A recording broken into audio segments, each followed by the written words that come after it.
Welcome to Moments with Marianne. This is your host, Marianne Pastana, and we're here today with special guest, Minda Zetlin, who's here to share with us her new book, Career Self-Care. Find your happiness, success, and fulfillment at work. So Minda is the author of the highly popular Laid Back Leader column for Inc.com. Her articles and workshops offer research-backed advice to help ambitious people get the most out of their careers and their lives. So welcome to the show, Minda Zetlin. Thank you so much. I'm so happy to be here. What an honor it is to have you here and to talk about this book. So what inspired you to write it? Well, for more than a decade, I've been writing a column called The Laid Back Leader for the website of Inc. magazine, Inc.com. Inc., if you're not familiar with it, is for entrepreneurs and people aspiring to be entrepreneurs, but really everyone who wants to work a little bit better. And so as I was writing this column, I was writing quite a lot of columns, and I found that the ones that were about these questions of work-life balance and how we can be more productive and how we can have a great career and a good life without making ourselves miserable, which is how I tend to describe the book. Those topics were really getting a lot of interest from our readership. And so I started writing about them more. And I started using some of this advice on myself and seeing that it really made a difference. And it grew up into a book. Well, I know Inc. magazine, and it is a fabulous business magazine. It's something that I actually read, here and there as time goes on. But it has me kind of thinking, has this really kind of evolved since there's been so much changes in the workplace?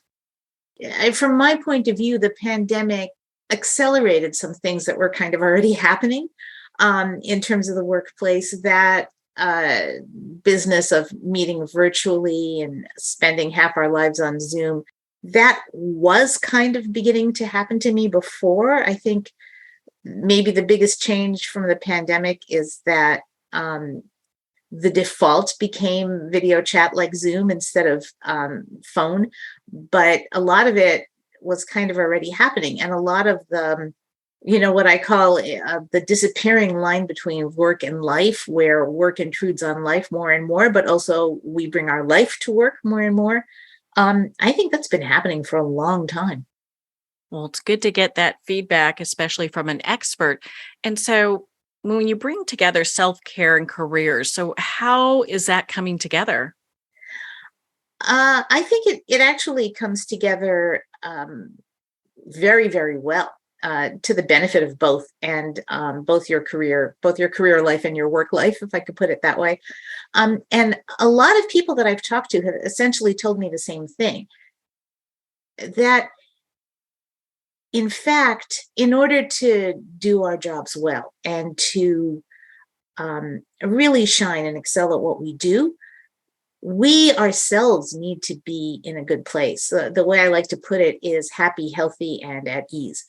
Now, obviously, you're not always at ease and you're not always happy in the course of your workday, but it's an important goal. There's a lot of research that shows that the happier we are and the better we feel, the better we are at just about everything we do, the better decisions we make, the more we're able to be creative. So if you have a job that requires any kind of decision making or any kind of creativity, which I hope is most of us, taking your life, your work-life balance seriously, your self-care seriously, will actually contribute to your career success. And I know it because I've seen it work for me, and I've seen it work for so many other people who went from 7 days a week, oh, there's always so much more to do, oh, I can never get everything done, but I'm going to try, to setting healthier boundaries on work and finding that in fact, their careers took off at that point. Do you find that most people feel that they get kind of stuck in, I should be doing this, I should be doing that, and so their work-life balance kind of becomes so unbalanced? Yes. And by the way, I mean, I kind of get into this in my book, but by the way, at least for me, and I think for a lot of people, maybe especially a lot of women, this should and this constant, oh, you didn't get this done, oh, you didn't get that done, oh, you're a bad person, doesn't just apply to work. I mean, one of the things I confess to in the book is that my kitchen is a mess, and it's always a mess, and I always feel bad about it. And someday I should follow the advice of Oliver Berkman, who wrote a fantastic book called 4,000 Weeks, and say, I'm just going to choose to fail at having a neat kitchen because I'm going to succeed at some other things instead. It's often so hard to do that. And when we pile on all the stuff we think we need to do at work and all the stuff we think we need to do in the rest of our lives, it becomes impossible. So how do we get to this place where we can, balance that and just still feel comfortable about giving ourselves self-care? Because I think a lot of people are kind of at this place where self-care is kind of a afterthought or something that they have to, designate a special spa day to go do. Yeah, right. Well, all right. Well, let's stop and talk for a second about what self-care actually is. I love spa days. I have a monthly standing date with a friend of mine for a spa day every month, and we just did it this week. I love, hot baths with bath salts and massages and, long walks in the woods and all that stuff absolutely is self-care. But so is anything that makes you feel refreshed and whole, and especially anything that takes you away from the stuff that you worry about and it's kind of gnawing at your mind throughout your day and your week. So that could be going for a hike, that could be going to a movie, that could be hanging out with your pals, which is an extremely important thing to do for many reasons and might actually lengthen your life, by the way. Hanging out, spending time with friends, people you care about. It could be all kinds of things. But it is so important to fit those things into your day.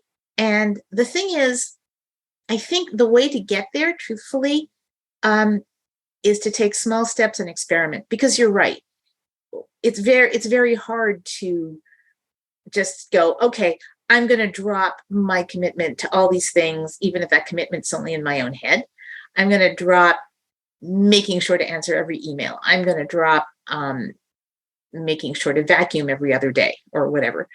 I'm going to drop those things because, I know I can. It takes a while to figure out that you can. So, maybe just drop one thing. Maybe don't check your email right before you go home from work, or don't check your email until an hour before you go home from work. Maybe, load the dishwasher tomorrow instead of today. I don't, it's different for everybody, but sometimes taking a small step in this direction and seeing how that works for you can help you slowly get there. But I think the important thing is to really understand how important it is to take care of yourself first in order to take care of all the other things that you want to do. Because if you can't show up as your best self, then you're not helping anybody and you're not advancing your own work as much as you may think you are. That's such wise advice. Such wise advice. So I know that you talk about, you've got all these great things in regards to how we create roadblocks. How do we get over those? And how do we set better limits for ourselves? Well, setting limits is hard.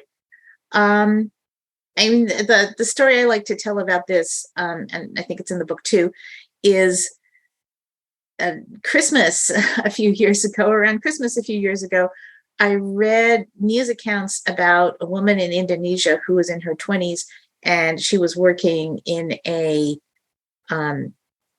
advertising agency, and she literally worked herself to death. But it became, and I was so naive at that time that I did not realize it was physically possible to work yourself to death at a desk job. Turns out I was wrong about that. And turns out she probably isn't the first person to have done that, but it became international headlines because she posted it on Twitter as she was working herself to death. So she would post, oh, it's so unusual for me to be home from work before midnight. Or, oh, I'm sitting here working away on a Friday night at 2 o'clock in the morning with 9 other people who do the same kind of work as me. And actually, I don't really mind that. And on the last day of her life, she tweeted 30 hours a week and still going strong. And that strong had like 3 O's in it. And that was the last tweet she ever sent. And then she collapsed and she died. And to me at the time, it was like this horrific wake-up call because I wasn't working 30 hours at a time. I don't think, I could, even if I was drinking energy drinks like she was.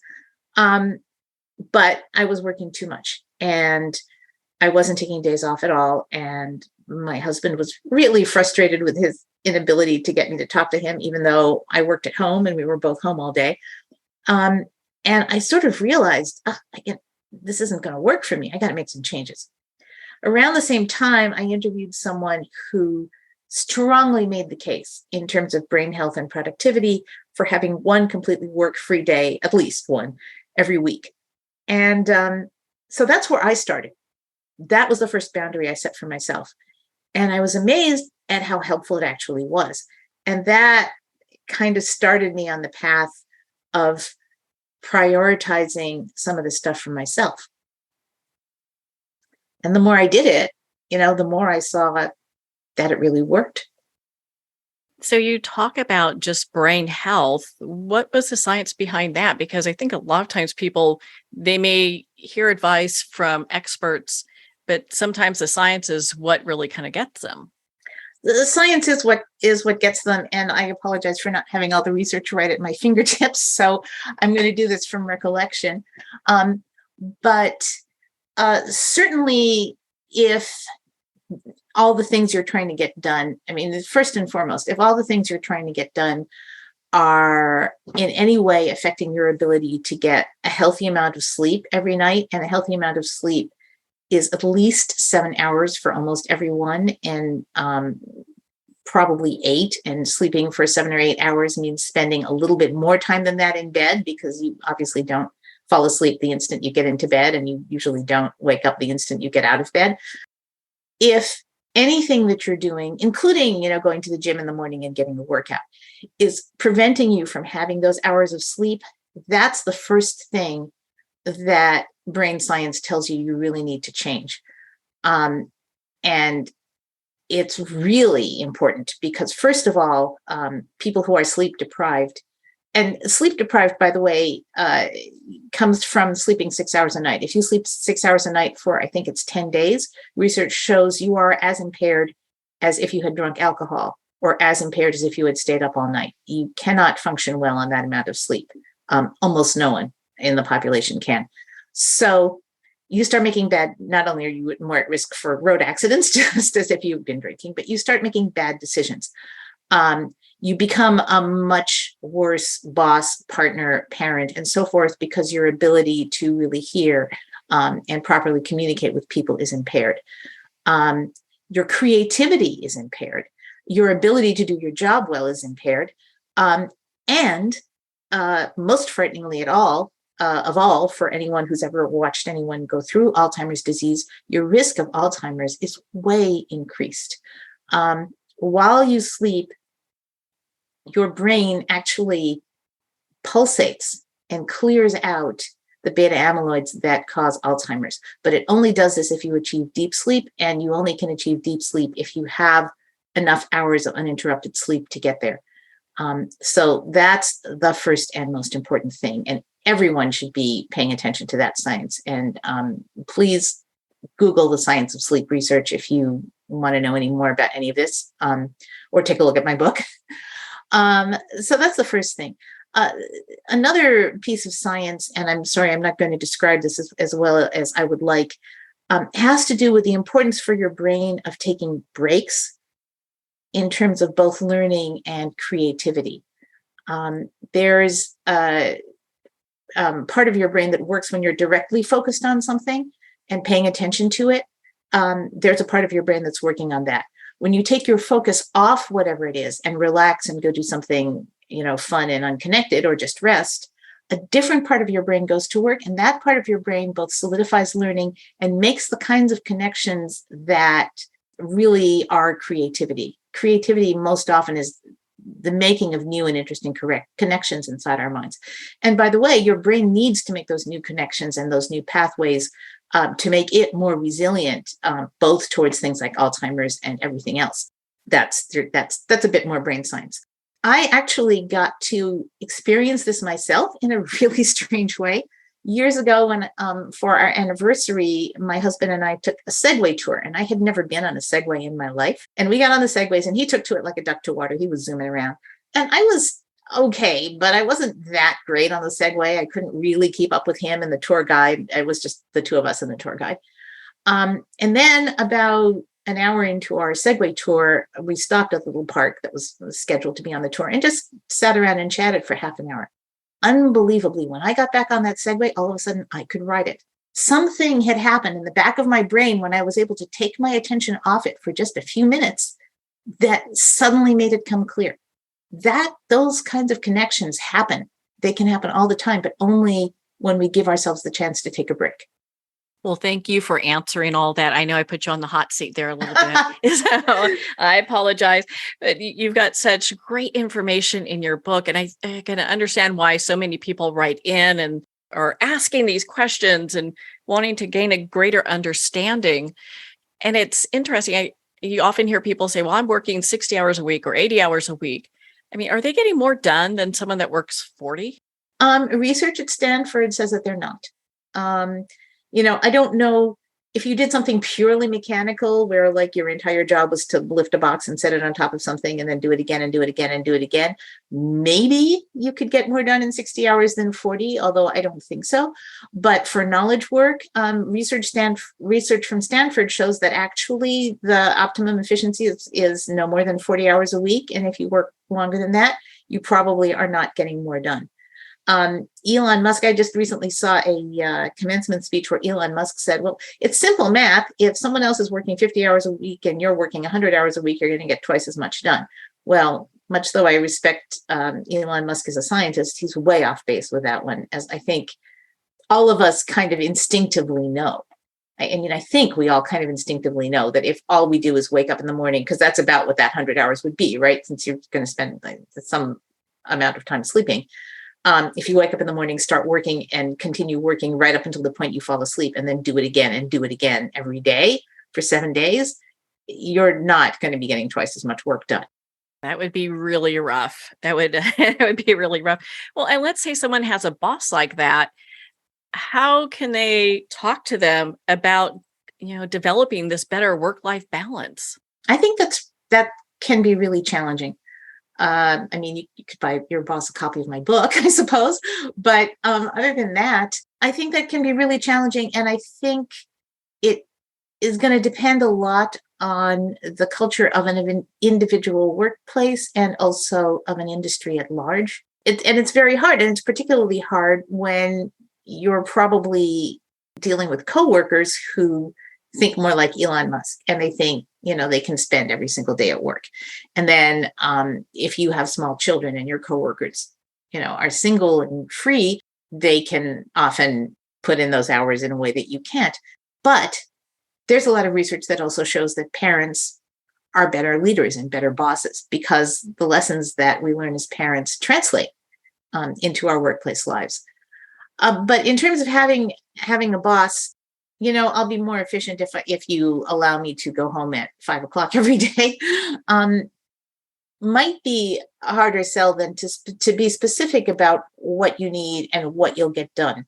I commit to doing this, but I need this much time off, or I need to set this boundary, and I'm sorry, but that's just the way it has to be. I can't work on Saturday this weekend. I can't do one more task today because my schedule is full and I have to leave at a reasonable time. And then, you fill it in on the other end. You show by your work how good you are. And if you care about your job and if you feel good while you're doing your job, the odds are you will do excellent and your job is a good match for you, which they aren't always.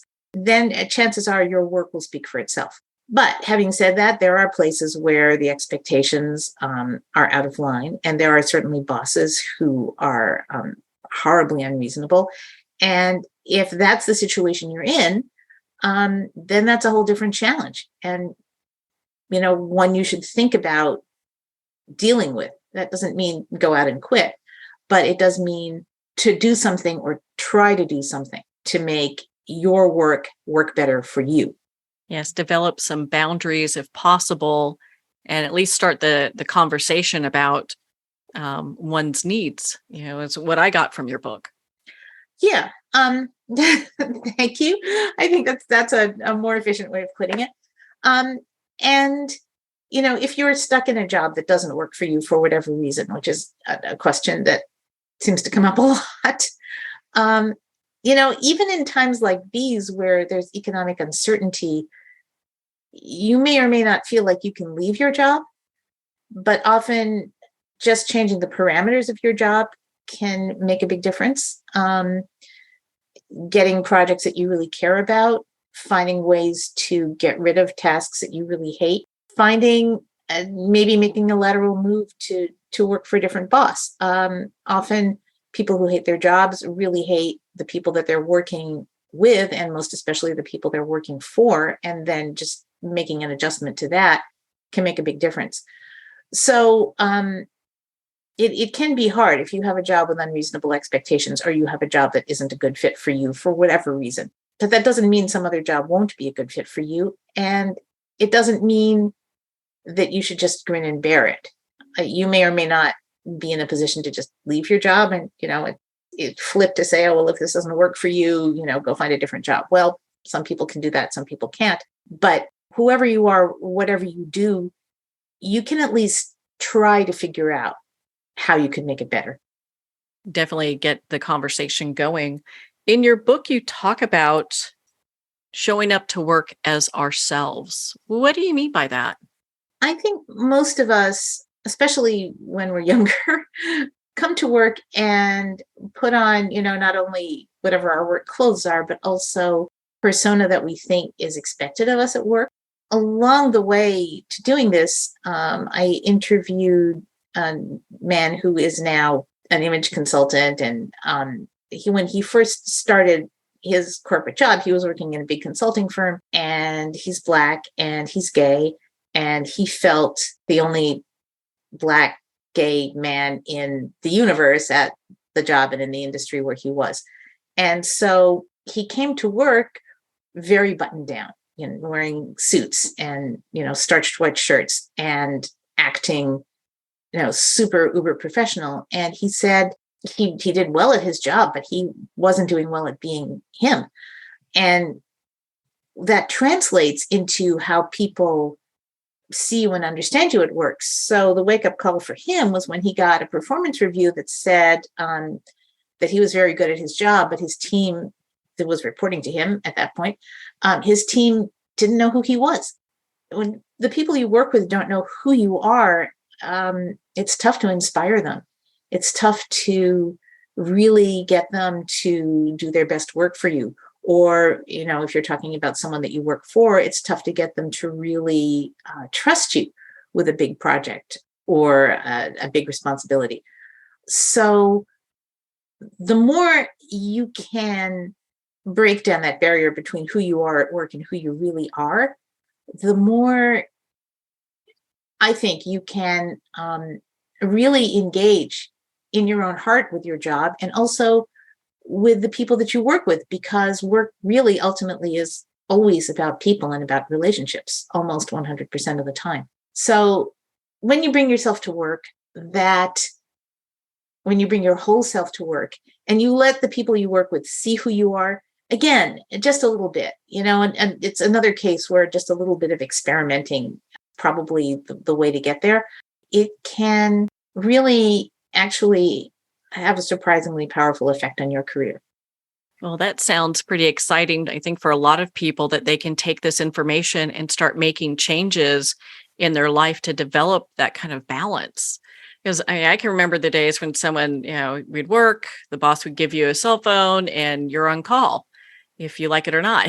So, these kind of things make it really tough. Yeah, and it's true. And increasingly, at least in Europe, that is in fact becoming illegal to have expectations of people outside of working hours. And even where it's not illegal in the United States, it's becoming something that we're having a conversation about. I remember years ago reading an article about Microsoft, and I'm in the Seattle area, so I guess I have to talk about Microsoft. Engineers at Microsoft were amazed that, they like wake up in the middle of the night having trouble sleeping or whatever, looking at their emails, or think of a question and send out an email to a colleague and be surprised to get an answer, within half an hour. That kind of thing was seen as a good thing then, but I think it's seen as a bad thing now.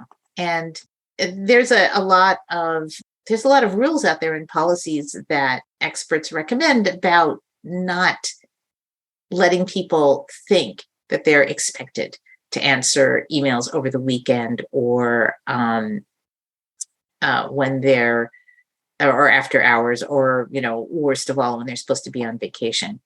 I've heard of bosses who now in today's world would actually, if someone's on an email thread during vacation, might jump on the thread and say, "Hey, dude, you're supposed to be on vacation. Go away. Don't answer these." That's not every place, but it's a big change that's coming, I think. Well, thank goodness for all these changes. They're well overdue. A lot of times women hit what they're called a glass ceiling. So, if we get to a position where we're feeling like that's there, how do we work around that? It's hard. And and yeah, I don't have a solution for that, but I think the best we can do, a couple of things. So the first thing is, don't blame yourself. I think that in the book, I wrote about a time when I myself found that a colleague who was male, was making more money than me. And I did what I tend to do in that situation and came up with all kinds of reasons why that made sense. And it didn't occur to me until literally years later. It didn't occur to me until actually I was writing the book that the sexism was at play there. When of course it probably was, especially then. I mean, it was decades ago. But I think that often we come up with reasons why this isn't, why women aren't getting promoted, or why you yourself as a woman aren't getting promoted, or why you yourself as a person of color, or a disabled person, or gay person, or whatever, might not be getting the same treatment. And we don't necessarily, at least many of us don't necessarily want to call out bias, because that's painful. That's painful to even think about, to think that someone's treating you unequally just because of who you are, at a company where you enjoy working and want to stay. That's hard. So you have to find that balance between understanding that bias is there, and bias is often unconscious, and not letting it completely dominate, every interaction that you have and everything you think about your job. But I think what's really interesting is that the more we make an effort not to let these things hold us back, the more sometimes good things can happen. So this was not a scientific experiment. It was an entirely anecdotal, personal experiment, what I'm about to describe. But I just fell in love with this. In the course of the book, I read an article by a woman who had looked at some research that you probably have seen too, about how women won't apply for a job. Have you encountered this? Women won't apply for a job unless they're 100% qualified, whereas men can be like 60% qualified. Oh, yes. Yeah. I've heard that one. Right. Yeah. That was actually research that was done at HP, but it seems It's been picked up and repeated thousands of times because I think we all feel it's true. We kind of instinctively know it's true. And further research suggests that it's true for a really good reason, which is that women's qualifications will be scrutinized more closely, and a woman and man of equal qualifications are more likely on LinkedIn. I think more likely the recruiters are more likely to go for his resume than her resume. So there's some logic to that approach. But what I loved, this experiment that I loved, is this woman decided she was going to, as she put it, job hunt like a man. And so she started sending out applications to jobs that she felt underqualified for because a man would. And she said it was the hugest effort to not like send an apology. Gee, I'm so sorry. I am applying for this job that I'm not really qualified for, but here's my application. She said she had to like stop herself from writing emails that said things like that. But she did it. She applied for these jobs. And to her surprise, she got interviewed for a lot of these jobs. And one of the jobs that was really like a much higher level than she thought she could get, she was invited in for an interview. And the recruiter asked her all these questions. And then the recruiter said, or the hiring manager said, well, you're not really qualified for this job. And the woman thought, okay, I guess the game is up. But then the hiring manager said, but maybe that's not really what's most important. And she wound up moving her on to interviews with other higher ups and ultimately offering her the job. So it's interesting what can happen if, even though this bias is out there, we can at least free ourselves from the bias in our own heads. I'm not saying that's going to fix the problem because clearly it's no one's imagination. It's not in our heads. But the less we hold ourselves back and the less we expect to be treated unequally, the more opportunity there is for good things to happen, whether or not they definitely will. Thank you for going over that. I think that that's so important to just give that type of encouragement to women, people of race or different genders, to just go out and address it as if you were just the qualified person in many regards. Yeah, and that's not to say that that bias doesn't exist, because it absolutely does. And that's not to say that you'll always get treated fairly, because you absolutely won't. But and it's certainly not to say that you and I and everyone shouldn't be out there advocating for more fair treatment and more equity for everyone in the world of work and everywhere, because bias is everywhere. Because we absolutely do need to do that. But on an individual level, when you're looking at your own career, I think it's the best and the only thing to do. You have a whole chapter in your book about dealing with toxic people. I first want to thank you for that. I think that it's such a great chapter for people to read and really kind of understand how to navigate through some of these. Can you share some of this with us? Sure. So toxic people are part of life.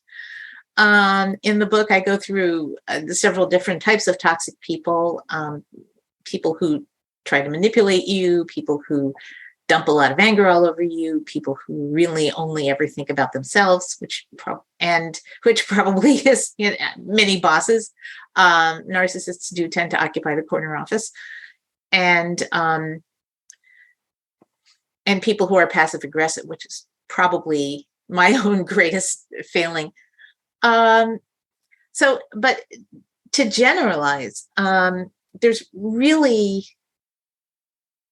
most of the time, there's really only three ways to deal with a toxic person. The first, and the one that is probably most tempting for most people most of the time, is to somehow get away from them. Now, in your work, you might be able to, as I said before, get a lateral transfer, change jobs, work on a different project. Sometimes you can squirm away from a toxic person that you're stuck with at work, and sometimes not.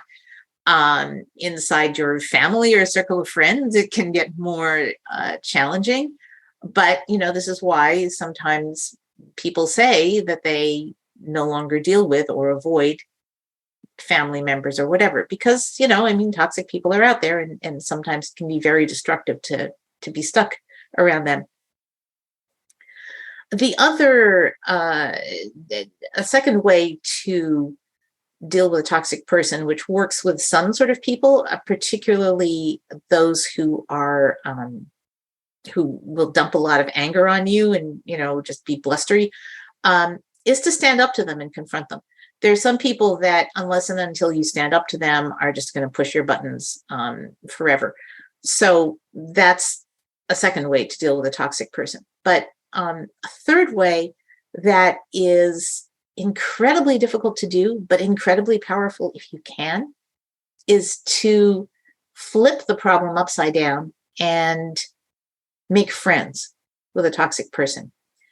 And I haven't managed to do this many times myself. I have a few times. It certainly isn't easy. It certainly won't always work. But if there's a toxic person in your life, including your work life, and you can't easily get away from them, it's a good thing to try. And I'll tell you why. Because people don't get toxic in a vacuum, and people usually aren't toxic, or at least not as toxic in all situations. So if you can get to know somebody who is making you crazy a little bit better, unpleasant as that might be, especially at first, two good things can happen. I'm not saying always will, but can happen. The first is you might get to understand the person better, and you might get to understand what's behind some of their behavior. And the better you understand them, the better you can figure out how not to do the things that push their buttons and cause them to be particularly toxic. And the better you understand them, the better you might also understand why they are the way they are, and you might feel better about them in general. The other thing that can happen is if you befriend a toxic person, they might feel better about you, and that might blunt a lot of whatever the behavior is that's making you uncomfortable. Doesn't always work. When it works, it's incredibly powerful. And another thing that I like to remember and remind people, and another thing I write about in that chapter, is that actually all of us, including everybody listening to this show, all of us have the potential to be toxic in different situations, even me. In the book, I wrote about an incredibly toxic thing I did, in my defense when I was very young. But we all have the potential to be terrible people in certain situations. And if we start out with that recognition, we can deal a little bit better with the terrible people we come across in our lives. Do you find that when people are acting out, many times it has a lot to do just with that person and nothing to do with the people around them? Often. And that can be very challenging, is not to take things personally. Another thing I write about a lot in the book is feelings at work, which is such a complicated question, because on one hand, we all need to be human beings. And one of the things that I advocate for quite a lot is for people to be human beings in the workplace. But at the same time, a lot of the emotions that fly around in the workplace may not, as you say, have something to do with the person receiving the emotions. They could be triggered by something completely else.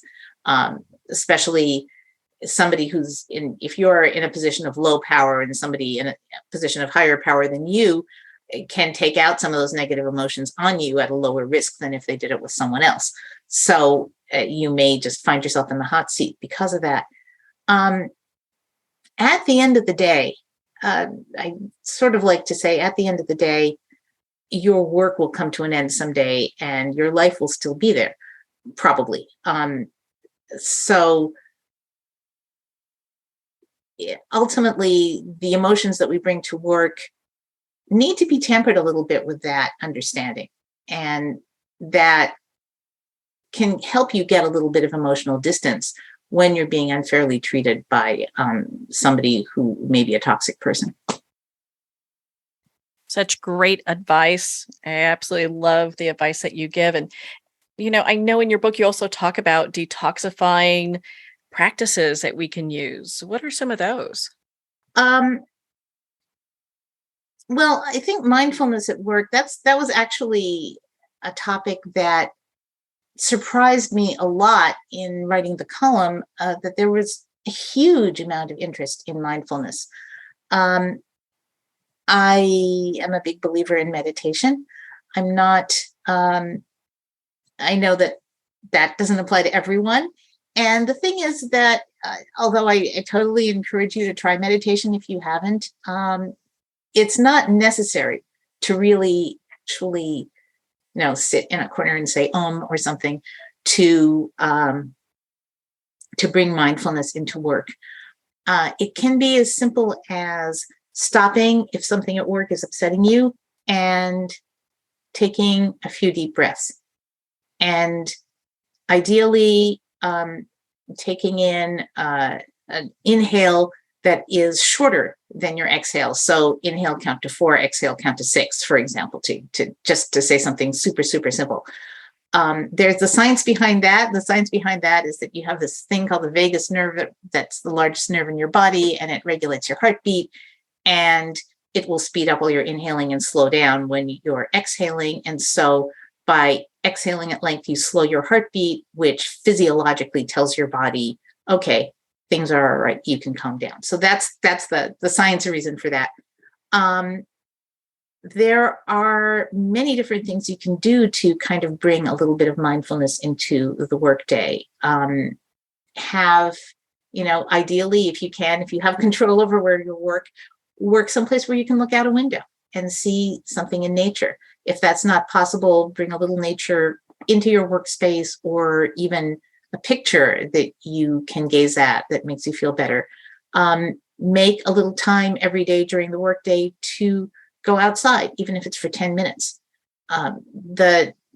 Especially if there's something like a park or even, a few trees or something around where you are, that simple act can really cut through the tensions of the day and help you manage everything that's going on and all the information that's coming at you. There's tons of research about the huge benefits of even just a small amount of nature in our days, even to the point where people in hospitals heal faster if they can look out the window and see trees than if they look out the window and see an air shaft or more buildings.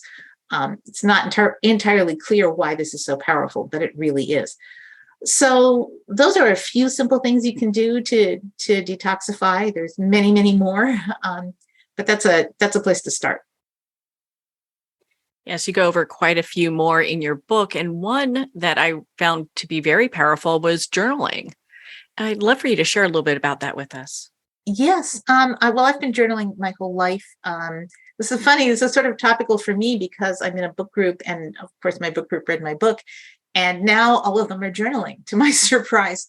It is a really powerful thing that people love to take up. So I like to say, one of the most potentially powerful tools you have for motivating yourself and achieving mindfulness costs like $6.99 at any bookstore or Staples.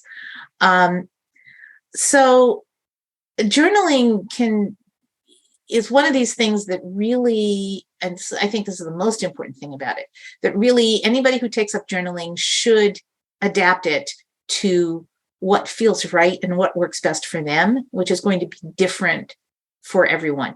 So in the book, I lay out my recipe for what I call power journaling. And I encourage everyone to take, any part of it that works for them and, jettison any part of it that doesn't. So for me, I had spent my whole life using a journal, like from when I was a child, using a journal to express my moods, basically, to just, vent whatever was going on in my brain. I'm so mad at my boyfriend. Oh, I really hope I get this job. Oh, here's what I planted in my garden this year, like that. And then I watched the bullet journal instruction video, which takes 3 minutes to watch. If you're not familiar with bullet journaling, or maybe you are, but maybe your listeners aren't, it's a completely different form of journaling that is just there to gather and organize information. And so if you're using bullet journaling, you put your tasks that you want to accomplish, but also your schedule and bits of information you've collected all in one place. And then this is the brilliant thing about bullet journaling. You number your pages and index them so you can find that information when you need it.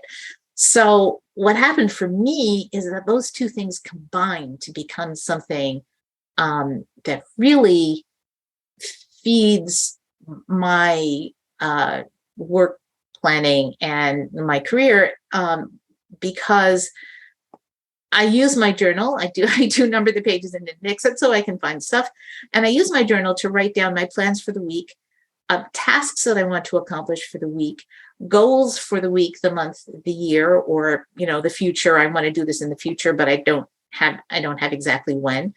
A record of things that I've read, things that I want to do, and still, oh, I'm so mad at my husband, or whatever emotions I happen to be having. And combining that all in one place gives me a place to go back and check in with myself on a daily or weekly basis to see how I'm doing against the things that I want to do and how I'm evolving and progressing over time. It's important because of the way urgent tasks take over our time and attention on a daily basis. It brings me back to see what the longer term and more overarching important things are that I want to make sure really happen. Do you find when we write it down like that, let's say for a year, then at the end of the year, we've really kind of accomplished a lot of the things we set out to do? Yes. And I think that it's going to be different for different people. So I personally will never accomplish all the things that I write down just because I write down too many things. But when I look at them, I can see, when I've got them there in a list, I can see which are the ones that I really want to make sure happen, and which are the ones that I really want to make sure happen, but I haven't been paying attention to them because I've been too busy focused on other things. And so, okay, now I have to make time for this. Okay, this is on my list of things that I intend to get done this week. Well, if I look at the list, I'm reminded, okay, I wanted to pitch this story to this editor this week. I wanted to make sure to reach out to this person this week. I wanted to make these improvements to my website this week, whatever it is. The things that don't really have deadlines, because interestingly, what I found is when you think about the stuff you want to accomplish and the stuff you really want to do, the things that you really want to do for the future, the things that are your hopes and aspirations, right? They usually don't have deadlines. If you want to apply to a contest or something and that has a deadline, okay, that may have a deadline. But most of the time, the things that have deadlines are things that you've already accomplished. Okay, I sold my book. Now I have a deadline to finish my book. I sold this customer on a huge project. Okay, now I have a deadline to finish the project. But you don't have a deadline to go out and do that selling. So if you don't put it there for yourself, if you don't write it down as a goal, it's so easy to just let it get forgotten. I can understand that for sure. Oh my goodness, Minda. I mean, we could talk forever. I so loved your book, Career Self-Care. I thought it was such a relevant and great read. And I think it's actually timeless. It'll help people regardless if it's now or 5 years from now. Where can our listeners connect with you, be part of your community, and learn more about your work? Probably the quickest and easiest place to go is my website, which is just mindazetlin.com. So just to spell it, it's MINDAZETLIN.com. And from there, you can find my columns on Ink. You can find my newsletter that you could sign up for. You can find these texts that I send out. I send out a daily text that people sign up for, and then they get like a little bit of Minda in their inbox every day. And you can also, of course, find the book and my social media and everything else. So that's the greatest place to start looking for me anyway. Well, thank you, Minda. It's been such an honor to have you on the show with us today. Well, thank you. The time just flew by, I have to say. Well, thank you, Minda. It has been such an honor to spend this time with you and to talk about your new book, Career Self-Care. Find your happiness, success, and fulfillment at work. Career Self-Care is available at Amazon, Barnes & Noble, and all indie retailers, and if you don't see it on the shelf, ask for them to order and, of course, support our indie bookstores. You can also purchase Career Self-Care directly from the publisher at newworldlibrary.com. Or visit Minda's website at mindazetlin.com. There you can learn about her articles for Inc.com and all the great information she has regarding workshops and her articles. You've been listening to Moments with Marianne. We'll be right back after this message from our sponsor.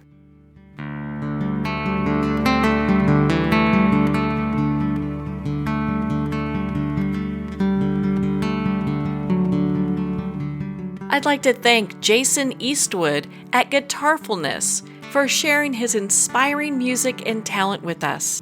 His music is known worldwide for cultivating atmospheres of harmony, inner peace, and clarity. Visit Jason's website at guitarfulness.com. Join his newsletter, be part of his community, and download his music.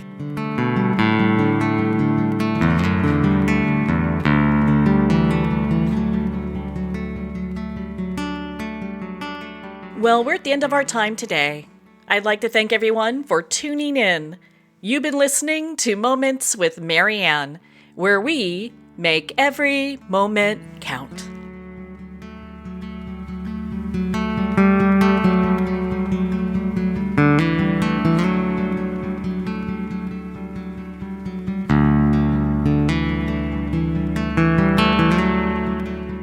In a single moment, your life can change. Moments with Marianne is a transformative hour that covers an endless array of topics with the best of the best. Her guests are leaders in their fields, ranging from inspirational authors, top industry leaders, and business and spiritual entrepreneurs. Each guest is gifted and a true visionary, a recognized leader in her own work, and while teaching others to develop, refocus, and grow, Marianne will bring the best guest and sometimes a special surprise. Don't miss this. You never know just which moment will change your life forever. Make sure to tune in and visit momentswithmarianne.com for more information.